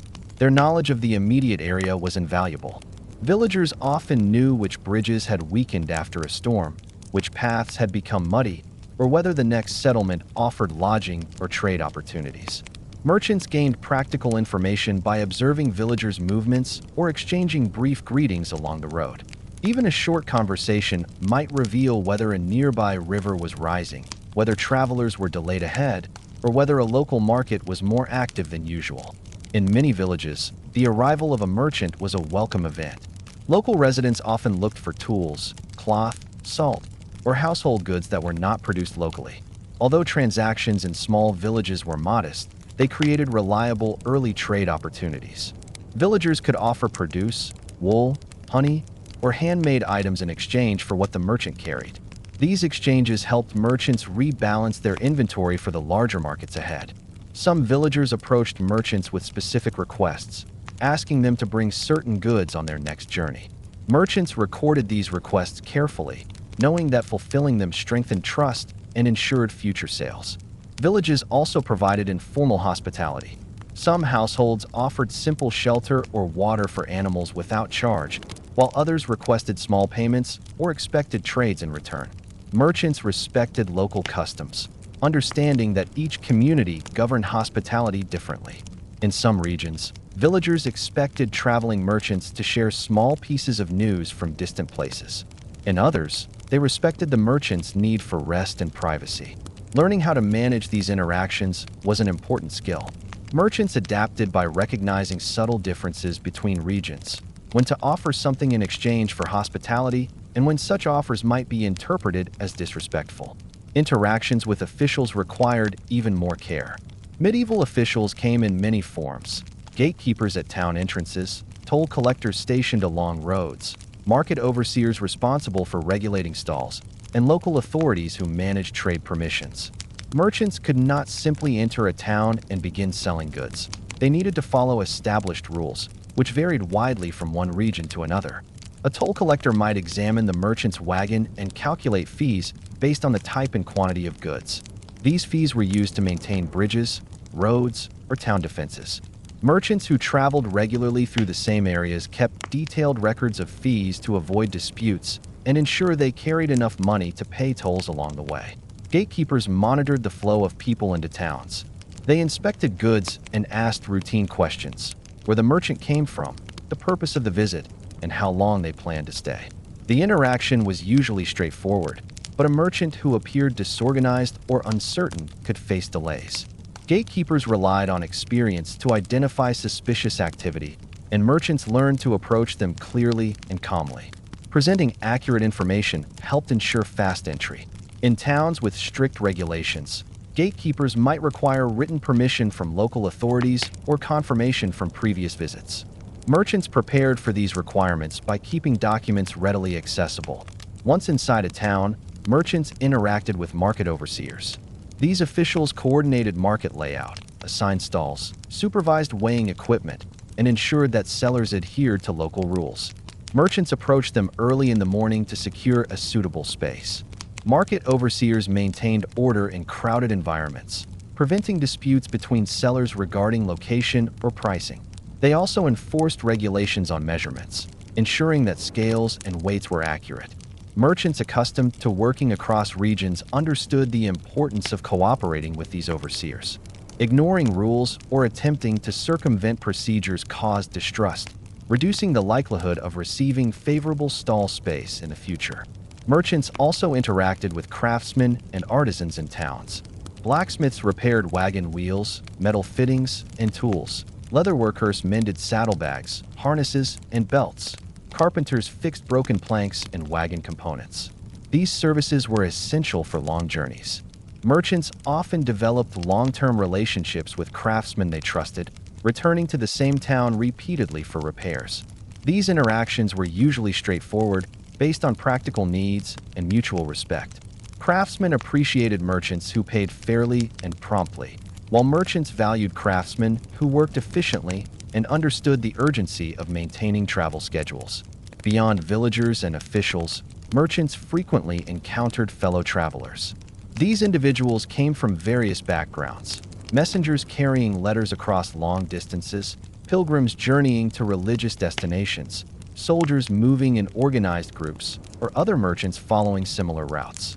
Interactions with fellow travelers created temporary alliances. Merchants sometimes chose to travel together through difficult or remote parts of the road, sharing information, providing mutual protection, or assisting with minor repairs. Such groups were informal and flexible. They formed when convenient and dissolved naturally when paths diverged. Conversations with other merchants were especially valuable. They shared updated information about road conditions, markets, and demand for specific goods. A merchant heading south might warn another that a town on the route was already saturated with cloth traders, suggesting that carrying additional cloth there might not yield strong sales. Another might mention that a distant region recently experienced poor harvests, creating increased demand for food goods. These exchanges shaped strategy. Rather than relying solely on memory, merchants updated their plans dynamically, responding to the most recent information available. Fellow travelers also offered companionship. Life on the road could become monotonous, and merchants appreciated the company of others during long stretches of travel. Even shared silence provided comfort, reminding merchants that they were not entirely isolated. At inns, groups of travelers often ate together, discussing conditions on the road or sharing simple stories from their journeys. These gatherings reinforced social ties that supported travel networks across regions. Some of these relationships lasted for years, with merchants recognizing each other in distant towns or corresponding indirectly through shared contacts. Interactions with soldiers or guards required care. Soldiers stationed near borders, river crossings, or strategic roads monitored movement and ensured security. Merchants approached them respectfully, understanding that these individuals held authority. Soldiers appreciated merchants who followed instructions clearly and presented documentation when required. Passing through a region under heightened security took time, and merchants remained patient. They understood that cooperating with soldiers reduced delays and prevented misunderstandings. In return, soldiers often provided information about safe routes, potential dangers, or areas experiencing political tension. Monasteries and religious communities offered another type of interaction. Many monasteries maintained hospices or simple lodgings for travelers. Merchants respected the rules of these communities, which often emphasized quiet, discipline, and respectful behavior. In exchange, they received clean lodging, basic meals, and sometimes access to skilled scribes who could assist with writing or reading documents. Monasteries served as neutral centers of hospitality, offering safety for merchants regardless of origin or background. Interactions with monastic communities were usually calm and practical. Merchants valued the reliability and order of these lodgings, which contrasted with the unpredictable atmosphere of inns. Even when interactions remained brief, merchants learned to navigate subtle cultural differences. Communication styles varied across regions. Some villages greeted merchants warmly, while others remained cautious toward outsiders. In some towns, direct negotiation was expected. In others, indirect bargaining was preferred. Merchants adapted to these differences to avoid misunderstandings and build trust. They learned which gestures conveyed respect, which phrases signaled agreement, and which actions suggested cooperation. Such awareness allowed merchants to maintain good relationships across wide areas. In areas where different languages or dialects were spoken, merchants relied on simple phrases, gestures, or written symbols to avoid confusion. Over time, many merchants became familiar with several regional dialects, improving their ability to communicate efficiently. They learned terminology for common goods, units of measurement, and basic numbers. Even limited linguistic familiarity reduced friction during trade. It helped them negotiate prices, explain product origins, and record agreements accurately. Some regions required merchants to interact with tax officials responsible for collecting duties on goods transported through specific territories. These interactions were formal and required clear documentation. Merchants maintained careful records of the goods they carried to avoid disputes or overpayment. Experienced merchants approached these officials prepared, with documents organized and fees ready. Cooperating with tax collectors ensured smooth passage and prevented delays that could disrupt schedules. Beyond formal roles, merchants interacted with countless ordinary people. Children curious about travelers, craftsmen seeking tools, innkeepers managing busy nights, farmers needing supplies, and townsfolk preparing for seasonal celebrations. These interactions created a sense of continuity. Merchants recognized familiar faces across different journeys, reinforcing the idea that their routes formed a repeating cycle rather than isolated trips. Over time, merchants developed a mental map not just of roads and markets, but of the people who occupied them. Knowing which communities welcomed travelers warmly, which offered good trade opportunities, and which posed challenges helped merchants plan more effectively. Despite these numerous interactions, merchants remained careful. They avoided gossip that might create tension, declined involvement in local disputes, and maintained a neutral stance on regional issues. Their reputation depended on being perceived as steady, reliable, and fair. A merchant known for respectful behavior gained trust more easily and encountered fewer obstacles. Trust, once earned, translated into smoother negotiations, safer lodging, and quicker assistance during emergencies. Occasionally, merchants encountered individuals engaged in suspicious activity or making unusual requests. Experienced merchants approached such situations cautiously, choosing not to engage when something appeared uncertain. They relied on intuition honed through years of travel. Avoiding risky interactions protected their goods and maintained personal safety. This cautious approach allowed merchants to focus on their primary goal, reaching the next town, selling their goods, and continuing their journey. Over time, the pattern of these interactions formed an unspoken system that supported long-distance trade. Villagers provided localized knowledge, officials maintained order, fellow travelers offered companionship and information, craftsmen ensured equipment remained functional, and innkeepers provided shelter and food. Each group played a role within a broader network that merchants moved through repeatedly. This interconnected social environment allowed merchants to navigate vast regions with relative confidence, even in the absence of maps or centralized institutions. These interactions shaped not only the practical aspects of travel, but also the character of the merchant's life. Traveling merchants became accustomed to reading people quickly, understanding different social expectations, and adapting smoothly to changing environments. Through these skills, they maintained steady movement across territories, connecting distant communities and supporting the flow of goods, ideas, and information. In this way, the people merchants met along their journey were not background figures, but essential participants in medieval commerce. Their collective presence shaped the merchant's path, influenced decisions, and sustained the economic links that held the medieval world together. For medieval traveling merchants, profit depended not only on selling goods, but on understanding the complex and often inconsistent systems of currency, weight, and measurement used across different regions. Medieval Europe lacked a unified monetary system or standardized measuring tools.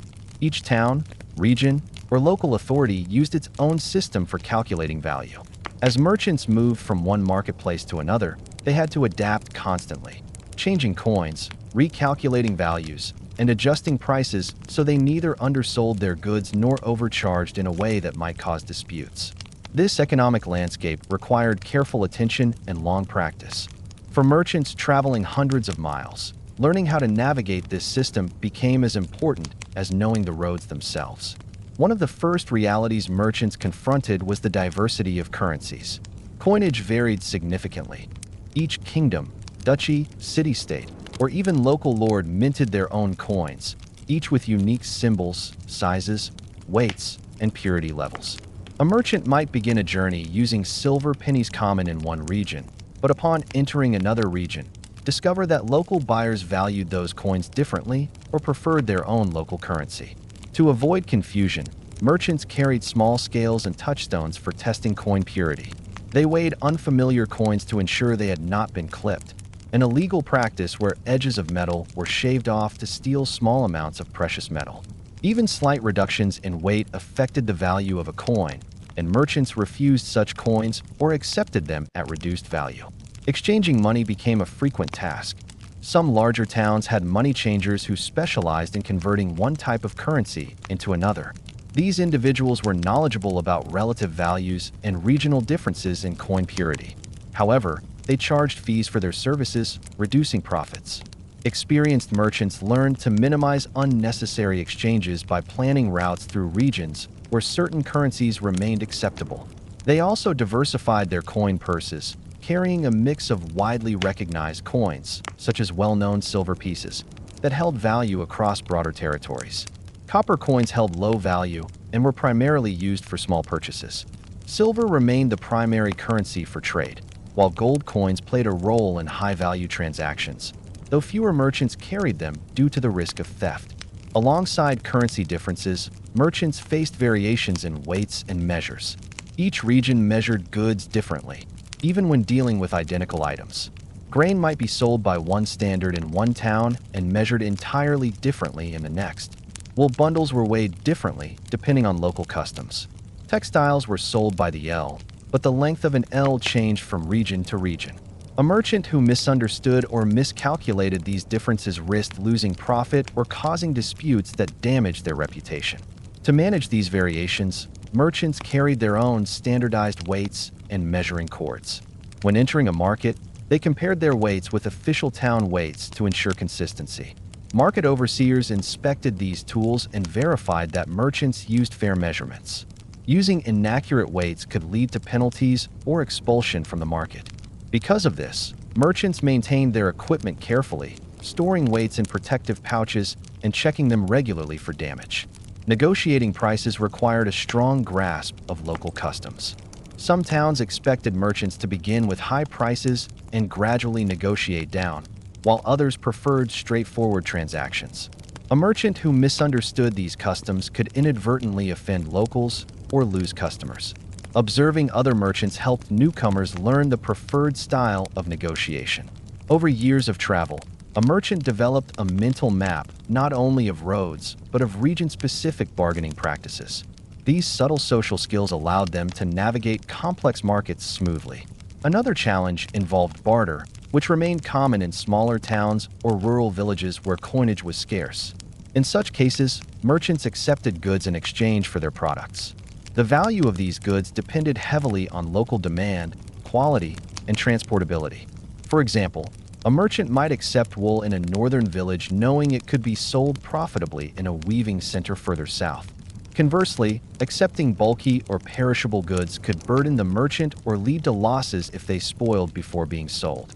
Barter required precise judgment. Merchants evaluated potential trade items based on weight, durability, and expected demand along the remaining route. A skilled merchant could convert goods strategically across multiple markets, gradually increasing value through successive trades. The economics of traveling merchants also required careful cost management. Expenses included tolls, taxes, lodging, animal feed, equipment repairs, and food for personal use.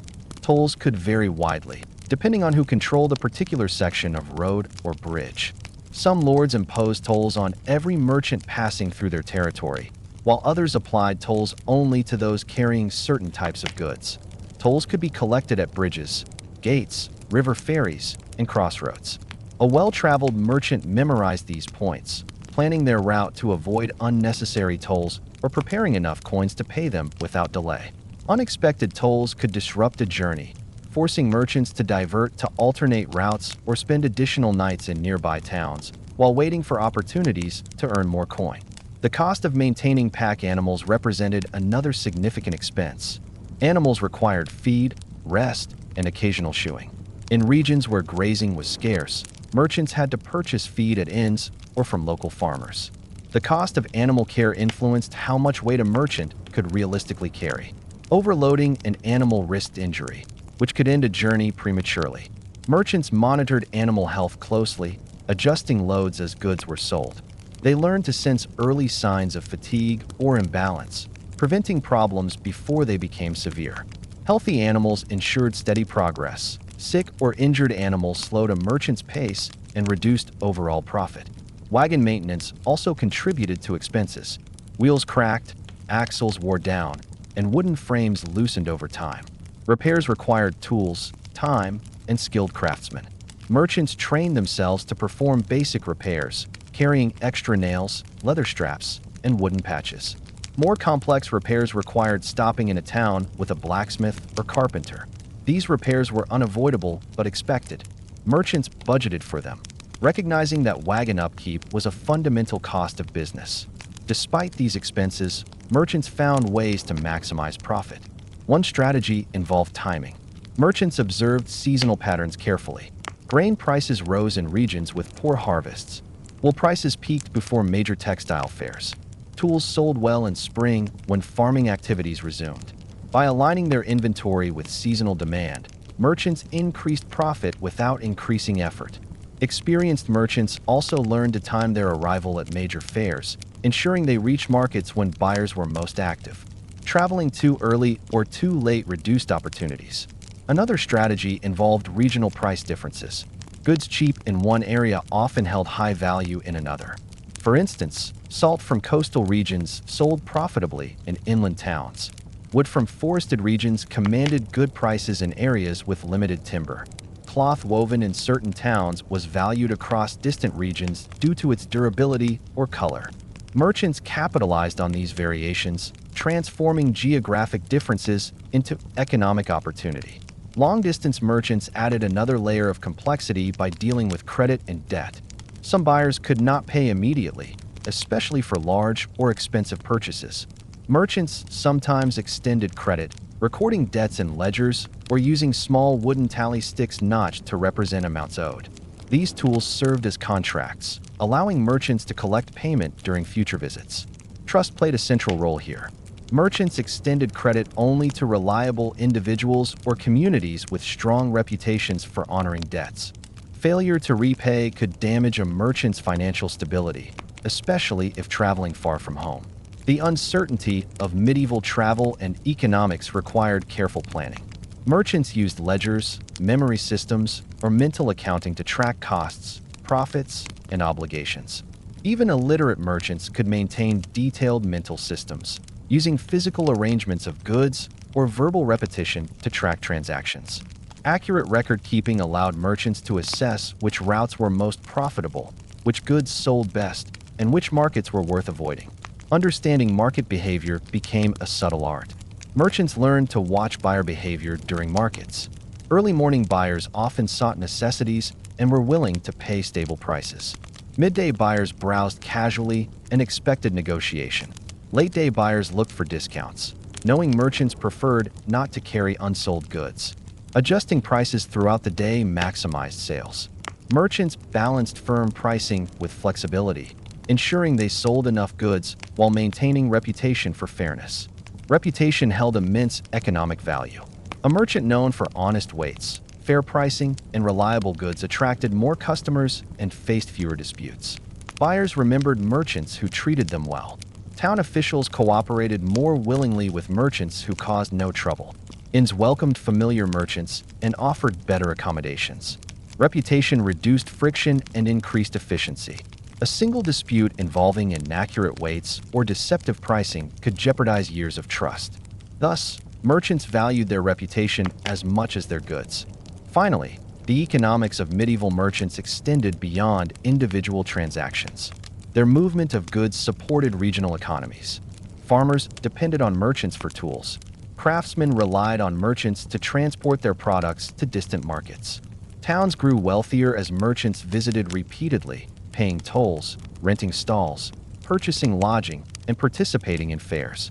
By bridging regions, merchants facilitated the steady exchange of goods, knowledge, and opportunity that sustained medieval life. The economic environment they navigated, marked by diverse currencies, inconsistent measures, varied tolls, and fluctuating demand, required constant adaptation.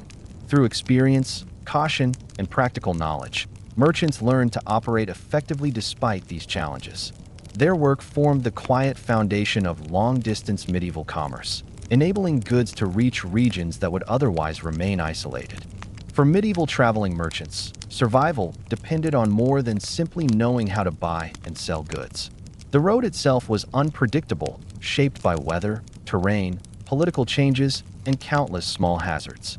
Merchants needed to protect not only their goods and animals, but their own safety as they traveled through unfamiliar regions. The strategies they developed, practical, methodical, and refined over years, formed an essential part of medieval commerce. Without these safety measures, long-distance trade would have been far more dangerous and far less reliable. Understanding the risks merchants faced and how they responded provides insight into how medieval economies functioned in a world without centralized policing, modern communication, or standardized infrastructure. The first layer of protection came from planning. Experienced merchants never began a journey without assessing the conditions of the route ahead.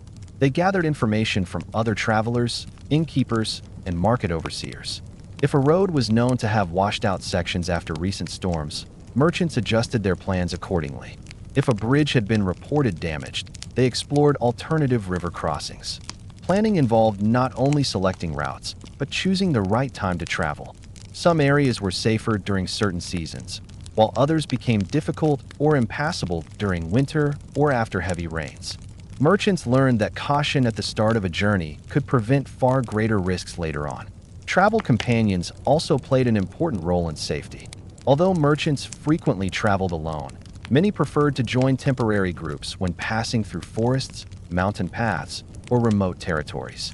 These groupings were often informal, formed on the road through simple agreement among travelers moving in the same direction. Traveling in groups reduced the likelihood of ambush or theft, as potential attackers generally avoided well-defended groups.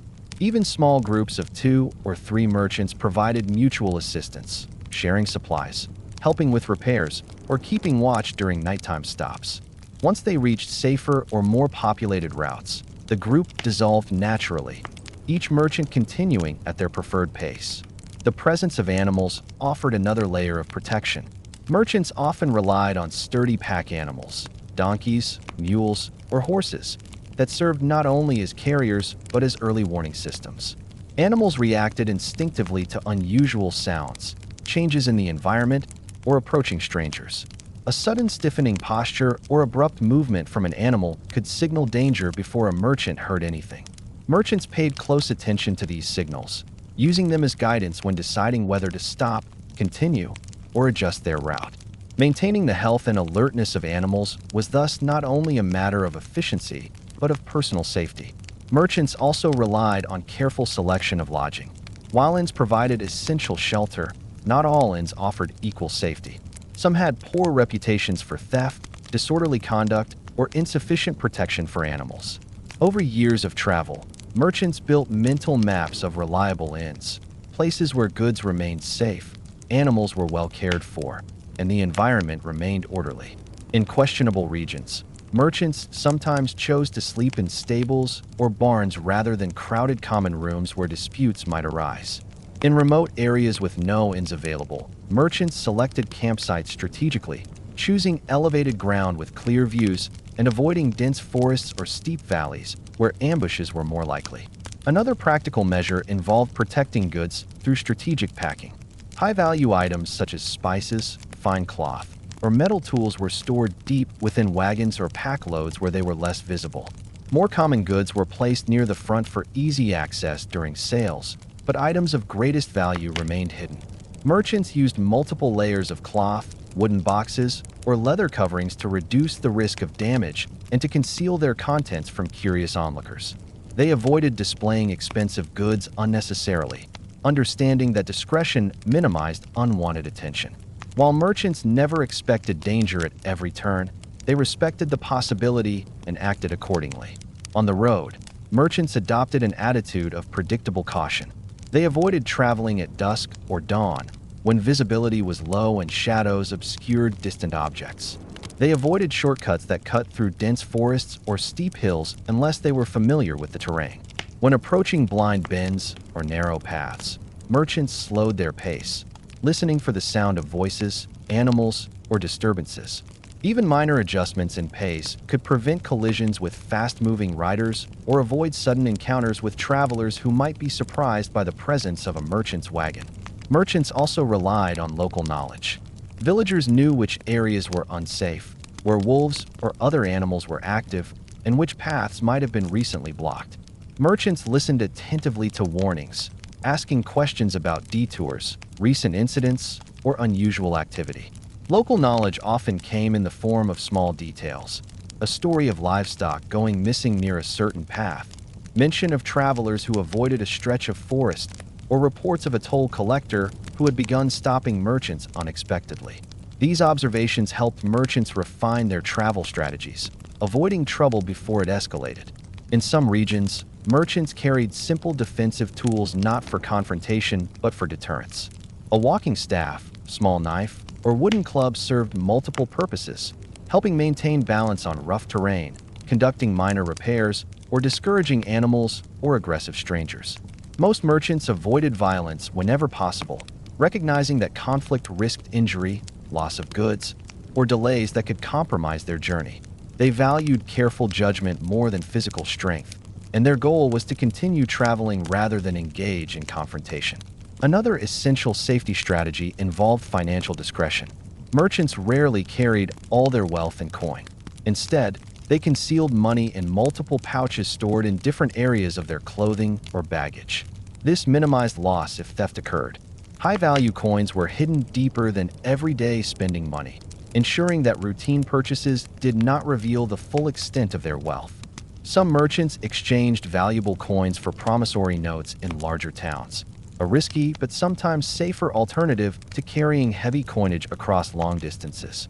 Understanding how to protect financial assets enabled merchants to travel through regions with unreliable security systems. Long-distance merchants also learned to recognize patterns of risk along certain routes. Forests near borders, abandoned stretches of old roads, or narrow passes between hills tended to attract bandits. Even though stories about bandits were common, they did not dominate every region. Most roads remained peaceful, maintained by communities who depended on safe trade. When danger did exist, merchants adapted by traveling in groups, avoiding remote paths, or timing their journeys to pass through risky areas during daylight hours. These strategies formed a practical approach to danger rather than a fearful one. Beyond physical threats, merchants faced natural dangers such as flooding, landslides, or strong winds that could topple wagons. After heavy rains, rivers rose unexpectedly, washing out bridges or ferries. Merchants recognized these risks and waited patiently when necessary, understanding that attempting a crossing during high water risked far greater losses. They studied the land carefully, watching how water moved across fields, how certain hillsides shifted after storms, or how winds behaved in open valleys. Such observations helped them avoid hazards by making informed decisions based on terrain. At inns, merchants protected themselves through awareness and restraint. They avoided leaving goods unattended and secured wagons with ropes or locks.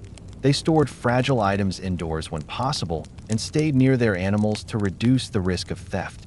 While inns generally provided security, crowded or noisy environments created opportunities for distraction. Seasoned merchants placed their bedding near walls or corners where they could monitor movement in the room. They avoided excessive drinking or anything else that reduced alertness. Their focus remained on resting efficiently and starting the next day without complications. Social caution also played a role.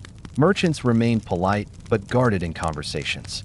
They shared general information but avoided revealing details about valuable goods or the amount of money they carried. They listened more than they spoke, gathering information without exposing themselves to unnecessary interest. Interacting with strangers required balanced judgment, enough friendliness to maintain good relationships, but enough restraint to avoid vulnerability. In unfamiliar towns, merchants sought out officials, or individuals with recognized authority.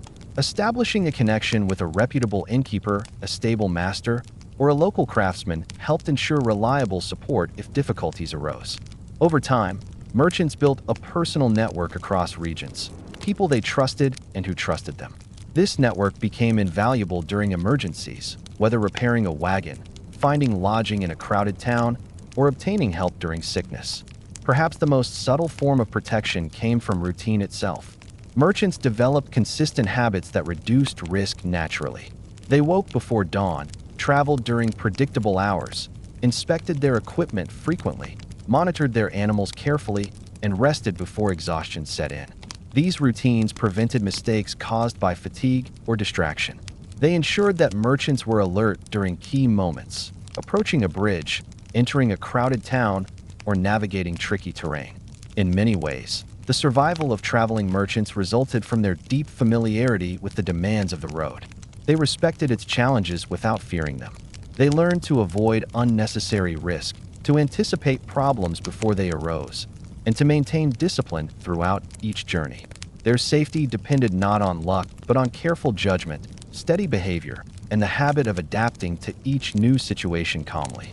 Through these practices, merchants maintained steady movement across regions, carrying goods, news, and opportunities to communities that relied on their visits.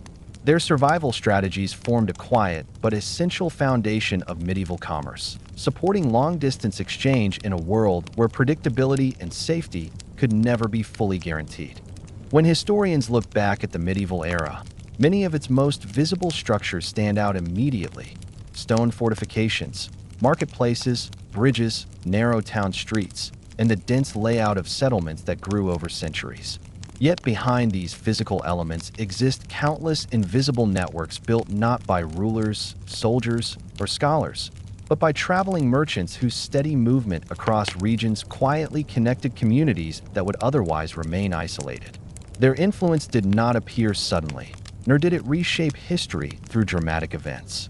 Instead, their legacy formed gradually, through repeated journeys, consistent decision-making, and unbroken communication across generations. Understanding their long-term impact explains how the medieval world transitioned from isolated local economies to a more interconnected society. Traveling merchants acted as the main carriers of economic exchange between regions.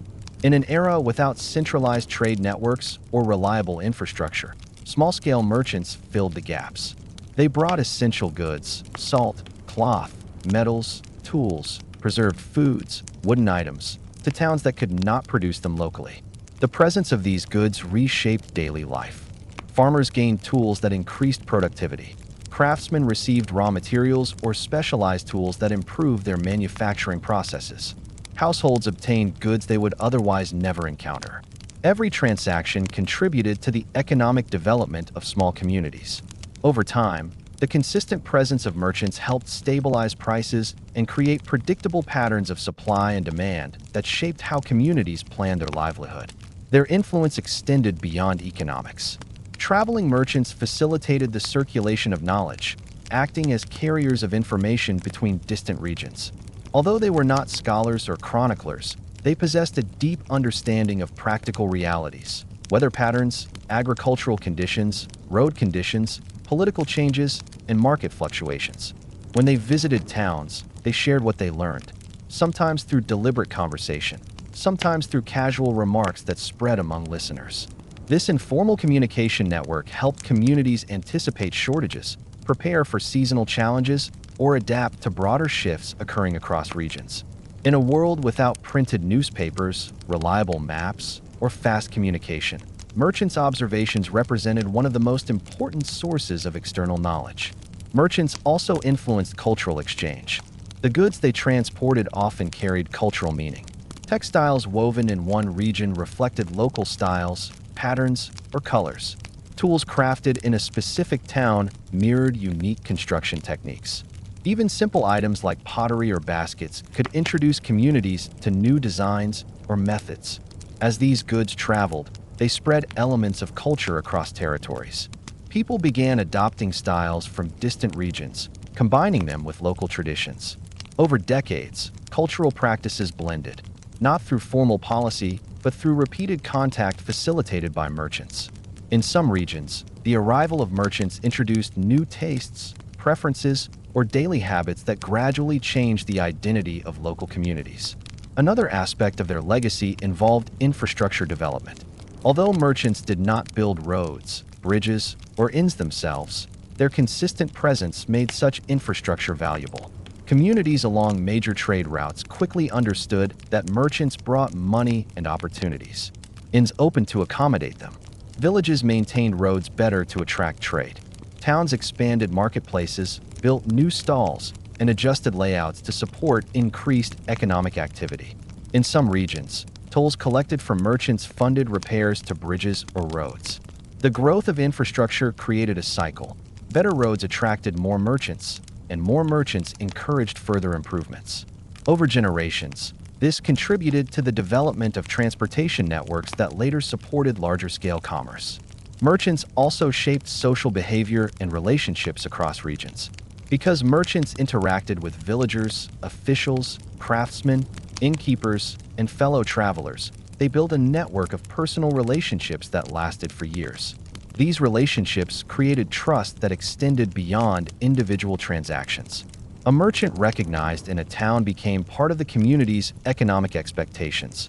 If a familiar merchant failed to arrive during a season, villagers wondered whether conditions had changed along the road. This network of interpersonal trust provided stability in periods of uncertainty.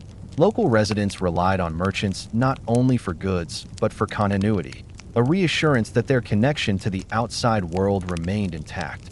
In many areas, merchants contributed to regional specialization. As they observed which goods sold well in which regions, they communicated this information along their routes. A craftsman in one town might learn that a distant market paid high prices for a particular tool or textile. Farmers in another region might discover that their grain could be traded profitably in a town experiencing shortages. Over time, communities adjusted their production based on such information, focusing on goods with high demand elsewhere. This specialization strengthened regional economies and created long-distance trade patterns that formed the basis of later commercial expansion. The movement of merchants also influenced legal and administrative developments. As long-distance trade became more common, local authorities recognized the need for consistent regulations. Market overseers established rules regarding weights and measures. Toll collectors adopted standardized fees in certain regions. Towns developed official market days or annual fairs aligned with predictable merchant arrivals. These changes were responses to practical needs created by traveling merchants. Administrative systems grew not from theoretical planning, but from addressing the challenges and opportunities that merchants brought with them. As a result, medieval legal frameworks around trade became more organized, eventually forming the foundation for later commercial laws. Traveling merchants impacted urban growth. Towns along major routes grew faster than those in isolated locations. Merchants preferred predictable, well-organized markets, encouraging towns to improve sanitation, expand public spaces, and maintain roads leading to the marketplace. Some towns positioned themselves as trade hubs, improving infrastructure specifically to attract merchants. Over time, these towns grew into important regional centers, with stable populations, stronger economies, and increased political influence. The presence of merchants provided the initial momentum that transformed small settlements into thriving towns. Merchants likewise played a key role in standardizing economic practices. Although no medieval governing body enforced uniform rules, the consistency created by merchants themselves helped establish informal standards. For example, if merchants consistently used certain weights or preferred specific types of currency, local markets adapted to accommodate them. Merchants also reinforced expectations of fair pricing and honest measurement. Communities that developed reputations for dishonest practices lost merchant traffic, reducing their economic opportunities. Thus, merchants acted as informal regulators, encouraging fairness through their choices of where to trade. Their influence extended to the spread of new technologies. Merchants carried metal tools, improved agricultural equipment, and advanced craft items. When a new type of tool became available in one region, merchants' movement introduced it to others. Over time, technological improvements spread gradually across territories. Simple innovations, better plow parts, more efficient knives, improved weaving tools, gave communities advantages. Even when these changes seemed small, they accumulated over generations and contributed to significant advancements in daily life. Traveling merchants also shaped the rhythm of medieval timekeeping. Without clocks or standardized schedules, communities relied on natural markers for timing their activities.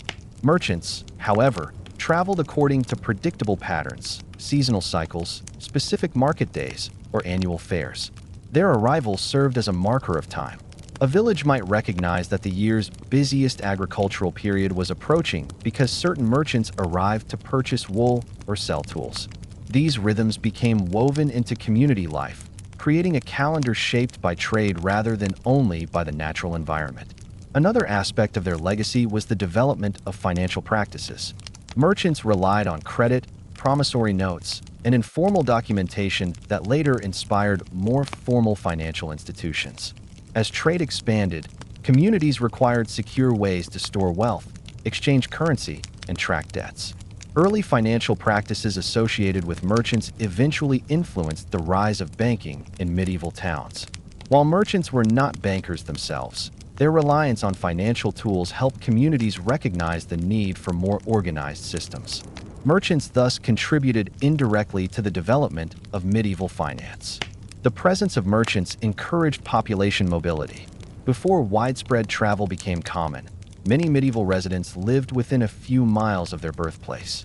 Merchants demonstrated that long-distance travel was possible and practical. Craftsmen followed merchants to new towns seeking better opportunities. Villagers relocated to regions where goods were more accessible or where economic prospects improved. Over generations, increased mobility reshaped demographic patterns, contributing to more diverse communities. Merchants also played a subtle but important role in stabilizing economies during crises. When harvests failed or shortages occurred, merchants transported goods from surplus regions to those experiencing scarcity.